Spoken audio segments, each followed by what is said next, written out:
जय श्री कृष्णा। राधे राधे। कैसे हैं आप सभी जानते होंगे नियमित रूप से चैनल पर माघ महत्म सुनाया जा रहा है। किसी कारण से तीसरा अध्याय मैं कल अपलोड नहीं कर पाई थी। आज वीडियो में तीसरा और चौथा माघ महत्म का अध्याय पूरी तरह से श्रवण करेंगे। अंत तक बने रहिएगा। आप सभी अगर प्रथम और दूसरा अध्याय नहीं सुन पाए हैं तो अनुरोध है जरूर से सुनिएगा। इस अध्याय में आप जानेंगे कि किस तरह से ऋषि वशिष्ठ ने राजा दिलीप को माघ महीने में स्नान, दान, यज्ञ, हवन, व्रत इत्यादि की महिमा सुनाई है। तो अंत तक सुने और बने रहिएगा। कमेंट्स में लिख दीजिए जय श्री राधे, जय श्री नारायण। आरंभ करते हैं। जैसा कि राजा कहने लगे कि हे भगवान, सभी सिद्धियों का निवास स्थल, आश्चर्यकारी यह पर्वत कितना ऊंचा और लंबा चौड़ा है। ऋषि बोले, यह पर्वत 36 योजन ऊंची चोटी पर 10 योजन चौड़ा और जड़ में 16 योजन चौड़ा है, जो हरिचंदन, आम, मदार से सुशोभित है और देव दारुल सदा तथा अर्जुन के वृक्षों से शोभायमान है। काला गुरु और लवर्ण के वृक्षों से तथा लता ग्रहों और कुंजों से सुशोभित है। यह सदैव फल फूलों से परिपूर्ण रहता है। भिद्युक्ष के दुखी भृगुजी इस सुंदर वन को देखकर प्रसन्न चित्त होकर वहीं के होकर रह गए। कंदराओं, वन और उपवनों में बहुत दिनों तक तप करते रहे। हे राजन, एक दिन भृगु ऋषि के आश्रम में उस पर्वत पर से विद्याधर का एक जोड़ा उतर कर आया। दुखी होने से समीप में आकर उन्होंने भृगु ऋषि को नमस्कार किया, जिनको देखकर भृगु ऋषि सुंदर शब्द कहने लगे। हे विद्याधर, तुम दोनों क्यों दुखी हो? ऋषि के वचन सुनकर विद्याधर बोला, हे तपस्वियों, मैं ऋषि मैं श्रेष्ठ, मेरे दुख का कारण सुनिए। मैं तपस्वियों में श्रेष्ठ हूँ। पुण्य के फल से स्वर्ग में देव शरीर को पाकर किस प्रकार पाप कर्म से मेरा मुख व्याघ्र जैसा हुआ, जिससे मुझे शांति नहीं मिल रही है। दूसरा भी कारण सुनिए। मेरी पत्नी रूपवती, मधुर वाणी बोलने वाली, कल्याणी, नाचने गाने में चतुर और सभी लक्षणों से युक्त है। अपनी कुमार अवस्था में इतने सातों स्वर वाली वीणा बजाकर मुग्ध भाव से लाल कंठ से गाकर सभी गीत रस भिद्य नारद जी को संतुष्ट उन्होंने किया है। कुबेर जी को भी इसी अपनी वीणा से बजाने से उन्होंने प्रसन्न किया था। इनकी वक्र गति, अंग फड़कना, सिंगंध तथा पंचम स्वर को सुनकर शिव जी भी रोमांचित हो उठे। इनके समान स्वर्ग में कोई अन्य भी नितंबिनी नहीं है। कहाँ यह चंद्रमुखी सुंदर स्त्री, कहाँ मैं व्याघ्र मुख वाला मनुष्य। इनसे हे भगवान, हे ब्राह्मण देवता, यही चिंता मेरे हृदय को सदैव जलाती रहती है कि वशिष्ठ जी बोले कि विद्याधर के इस प्रकार के वचन सुनकर त्रिकाल दृष्टि में भृगु जी हंसकर नंदन जी से बोले, हे विद्याधरों, मैं श्रेष्ठ, सुनो। कर्म के विचित्र फलों के ज्ञानवान व्यक्ति भी मोहित हो जाते हैं। जिस प्रकार मक्खी के पैर के विष के समान छोटे भी पाप का फल दुखदायी होता है, माघ माह की एकादशी के दिन उपवास करने और द्वादशी न आने तक ही शरीर में तेल लगाने से तुम व्याघ्र मुख वाले हुए। स्वच्छ एकादशी के दिन उपवास करके द्वादशी को तेल सेवन करने से प्राचीन समय में पूर्वा राजा को कुरूप शरीर मिला, जिसे देखकर वह बड़ा दुखी हुआ करते थे।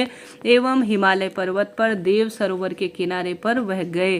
प्रीतिपूर्वक शुद्ध स्नान कर कुशासन पर बैठ घनश्याम कंबल नेत्रों वाले शंख चक्र गदा पद्म पीतांबर कौतुब मणि तथा वनमाला धारण करने वाले हरि भगवान का राजा ने जितेंद्री होकर हृदय से चिंतन कर 3 मास तक निराहार व्रत रखकर कठोर तपस्या किया। 7 जन्मों के तप के प्रभाव से भगवान राजा के थोड़े से ही चिंतन से प्रसन्न हुए।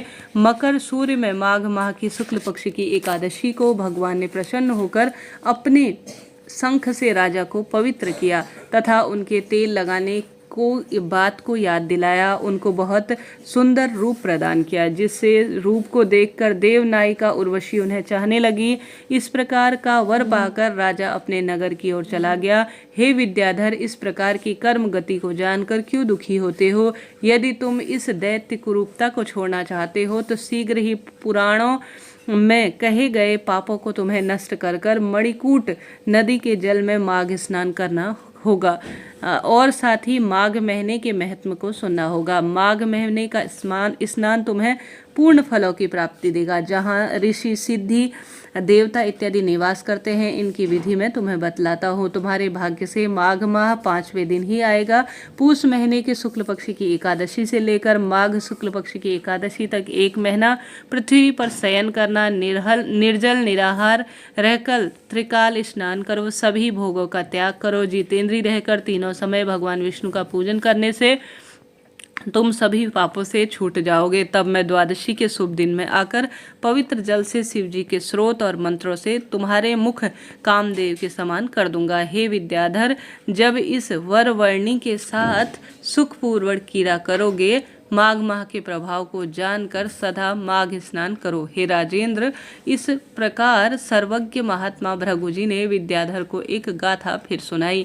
माघ स्नान से विपत्ति और पापों का क्षय होता है, जो सब यहाँ से अधिक है, और जो भी इसका दान को फल को अपने आप में प्रदान करता है, वह सभी सुखों को अपने आप में परिपूर्ण करता है। हे विद्याधर, यज्ञों के योगों से तीव्र व्रत से माघ माह अधिक गरजता है। त्रिपुष्कर, कुरुक्षेत्र, ब्रह्मावर्त, काशी, प्रयागराज तथा गंगा सागर संगम स्थलों में जो 10 वर्ष नियम करके रहता है, वह माघ माह के 3 दिन के स्नान से भी फल प्राप्त हो जाता है। जो चिरकाल तक स्वर्ग में रहना चाहता है, वह मृग के सूर्य में कहीं स्नान करने से फल मिल जाता है। हे राजेंद्र, आयुष, आरोग्य, संपत्ति, रूप, कल्याण और गुण प्राप्ति के इच्छुक को पाप और दरिद्रता के भयमुक्त होकर मनुष्य को दरिद्रता, पाप, दुर्भाग्य रूपी कीचड़ से धोने के लिए माघ स्नान से बढ़कर कोई भी जो है अन्य उपाय नहीं है। माघ स्नान चाहे श्रद्धा अश्रद्धा कैसे भी किया जाए, वह पूर्ण रूप से फल देता है। बिना कामना के या कामना से जहाँ कहीं पर भी बाहर घर में जल से स्नान करने वाला इस लोक और परलोक में कभी दुख नहीं पाता। महीने के दोनों पक्षों में चंद्रमा और घटने और बढ़ने की तरह पाप नष्ट होता है तथा पुण्य बढ़ता जाता है। खाने में अनेक प्रकार के रत्न पैदा होने से पुत्र, पौत्र तथा संपत्तियां बढ़ती हैं। कामधेनु कामों को तथा चिंतामणि चिंतन फल को देता है। उसी प्रकार से माघ स्नान सभी मनोरथों को पूर्ण करने वाला होता है। जैसे सतयुग में तप करने से तथा त्रेता युग में यज्ञ हवन करने से पूर्ण फल प्राप्त होता है, वैसे ही ज्ञान द्वापर और कलयुग में माघ स्नान से प्राप्त होता है। हे राजन, सभी वर्णों तथा सभी आश्रम वाले व्यक्तियों को माघ स्नान धर्म की धारा अवश्य बरसाता है। भृगु जी के ऐसे वचन सुनकर विद्याधारक उसी आश्रम में माघ महीने के स्नान के साथ पर्वत के झरने के सरोवर में विधि पूर्वक स्त्री सहित स्नान किया। फिर भृगु जी की कृपा से वह देवमुख हो जाने से मणि पर्वत पर आनंद करके रहने लगे। प्रसन्न चित्त होकर उस पर अनुग्रह करके भृगु जी विन्य पर्वत पर आए और विद्याधर का मुख कामदेव के समान करके नियमों से उसे मुक्त कर दिया। भृगु जी विंध्याचल पर्वत से उत्तर कर अपने शिष्यों के साथ रेवा नदी पर आए। यह माघ महत्म संपूर्ण भुवन का सार है। हे राजन, द्विजवर भृगु जी ने विद्याधर को कहा था कि इसे जो प्रतिदिन सुनता है, उनको देवताओं के समान संपूर्ण काम वासनाओं से मुक्ति मिलती है और एक अद्भुत सुखों की अनुभूति होती है। इस तरह से यह माघ महत्म का 3रा अध्याय समाप्त हुआ। श्री राधे, जय माता दी, हर हर महादेव। अब बढ़ते हैं 4th अध्याय की तरफ। जैसा कि ऋषि वशिष्ठ तथा दिलीप जी का यहाँ पर संवाद हो रहा है। वशिष्ठ जी कहने लगे, हे राजेंद्र, अब तुम उस माघ के महत्व को सुनो जो कि कीर्तिवीर के पूछने पर दत्तात्रेय ने कहा। जब साक्षात विष्णुतुल्य दत्तात्रेय जी सहस्त्र पर्वत पर रहते थे, तब माहिष्मति के राजा ने उनसे पूछा था। सहस्त्र अर्जुन बोले, योगियों में श्रेष्ठ है भगवान, मैंने सब धर्म सुने, अब कृपा करे माघ माह के स्नान का भी फल सुनाइए। दत्तात्रेय जी ने कहा, हे राजेंद्र, इस प्रश्न का उत्तर सुनो। जैसा कि पहले ब्रह्मा जी ने नारद जी से कहा, वह सब माघ महीने के फल मैं तुम्हारे प्रति कहता हूँ। देश, तीर्थ, श्राद्ध तथा क्रिया के अनुसार अधिकतर इस कर्म भूमि भारतवर्ष में जो माघ स्नान नहीं करते उनका जन्म निष्फल होता है। हे राजन, बिना सूर्य के आकाश अर्थात चंद्रमा के बिना नक्षत्र मंडल की तरह माघ स्नान के बिना मनुष्य का जन्म व्यर्थ है। व्रत, दान तथा तप से विष्णु भगवान इतने प्रसन्न नहीं होते जितने माघ स्नान से होते हैं।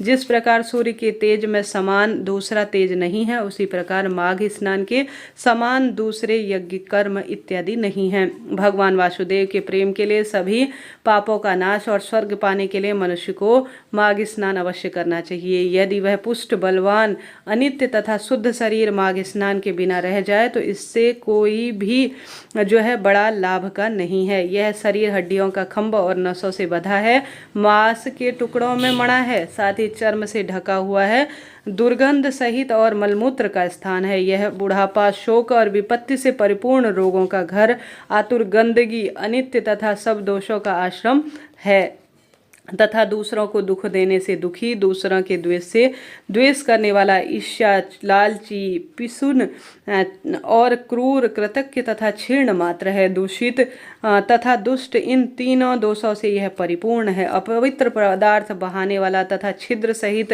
तीनों पापों से मोहित, स्वभाव से ही अधर्म में लीन, सैकड़ों तृषा से पूर्ण, काम, क्रोध, लोभ, महालोभी रूपी नरक द्वार का स्थित कीड़े तथा निष्ठा से परिपूर्ण, परिणाम से भस्म होकर कुत्तों के काम में आता है। जल में बुलबुले के समान, जंतुओं में छोटी मक्खी की तरह यह शरीर माघ स्नान के बिना मरण के समान है। विष्णु भगवान का पूजन न करने वाला ब्राह्मण मरे हुए के समान है। बिना दक्षिणा का श्राद्ध व्यर्थ है। ब्राह्मण सहित क्षेत्र तथा आधार रहित कुल भी नष्ट है। अभिमान से धर्म का नाश, क्रोध से तप का नाश, दृढ़ता के बिना ज्ञान का नाश और आलस्य से शास्त्र नष्ट होता है। गुरुजन की भक्ति न करने से स्त्री तथा ब्रह्मचारिणी नष्ट हो जाती हैं, अर्थात ब्रह्मचर्य नष्ट होता है। बिना जल तथा अग्नि के होम, बिना साक्षी के भक्ति का पूर्ण रूप से नाश होता है। जीविका के लिए रहने वाली कन्या, अपने ही लिए भोजन की क्रिया, शूद्र की भिक्षा जिससे यज्ञ किया जाए नाशक है तथा कंजूस का धन व्यर्थ है। बिना अभ्यास और आलस से भरी हुई विद्या, असत्यवाणी विरोध करने वाला राजा, जीविका के लिए तीर्थ और व्रत, संदेह युक्त मंत्र का जप, व्याग्र चित्त होकर जप करना, श्रोति रहित को दान करना, संसार में नास्तिक होना, श्रद्धा के बिना की हुई सब पार अलौकिक क्रिया सब व्यर्थ है। हे राजन, इस लोक में दरिद्र तथा निर्धन मनुष्य के समान ही माघ स्नान किए बिना मनुष्य का जीवन पूर्ण रूप से व्यर्थ है। मकर के सूर्य में सूर्य निकलने से पहले स्नान कर लेने वाला पाप से किस प्रकार छुटकारा पाकर स्वर्ग में जा सकता है। ब्रह्मघाती, सोना चुराने वाला, शराबी, गुरुपत्नीगामी, इन चारों का संसर्ग करने वाला भी अर्थात इनके साथ रहने वाला ब्रह्म हत्या समान माघ महीने के सूर्य उदय होने के कुछ क्षण पहले स्नान करने से पवित्र होता है। मनुष्य के सभी उपपातक तथा महापातक भी माघ स्नान करने से भस्म हो जाते हैं। माघ स्नान का समय आने पर संपूर्ण पाप यह जानकर कांपने लगते हैं कि जल में स्नान करने से हमारा नाश हो जाएगा।